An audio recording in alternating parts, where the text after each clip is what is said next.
యాదాద్రి భువనగిరి జిల్లా నుంచి. శీర్షిక లక్ష్మీ నరసింహస్వామి పంచపది ప్రక్రియ.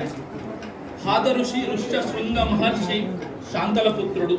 ఇతను చిన్నతనం నుండి నరసింహస్వామి భక్తుడు. అతడు స్వామిని ప్రత్యక్షంగా చూడాలనుకునేవాడు.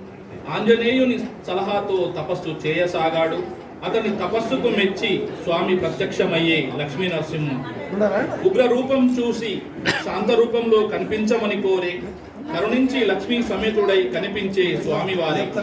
ఏమి కావాలో కోరుకోమని యాదర్శిని స్వామివారే శాంతమూర్తిగా కొండపై కొలువుండమని ఋషి కోరి అలా లక్ష్మీ నరసింహస్వామి ఈ కొండపై ఉండిపాయే. లక్ష్మీ నరసింహ యాదర్శికి స్వామిని వేర్వేరు రూపాల్లో చూడాలనిపించే. యాదర్శి మరలా కొండపై తపస్సు చేయనారంభించే.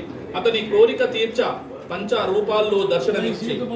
జ్వాల, యోగ, నంద, గండ, బేరుండ నారసింహగా నిలిచే. అందుకే ఈ క్షేత్రాన్ని పంచ నారసింహ క్షేత్రం అంటారు. లక్ష్మీ నరసింహ ఆ హాదఋషి పేరుపై యాదగిరి కొండగా మారెలే. ఈ కొండపై ఆంజనేయుడే క్షేత్ర పాలకుడై ఉండేలే.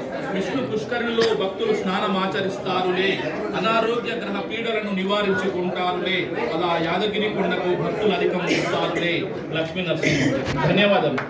మీ పేరుతోటి మొగటం చదువుకుంటూ చక్కగా చదివేశారు. మీ పేరు కదా లక్ష్మీ నరసయ్య.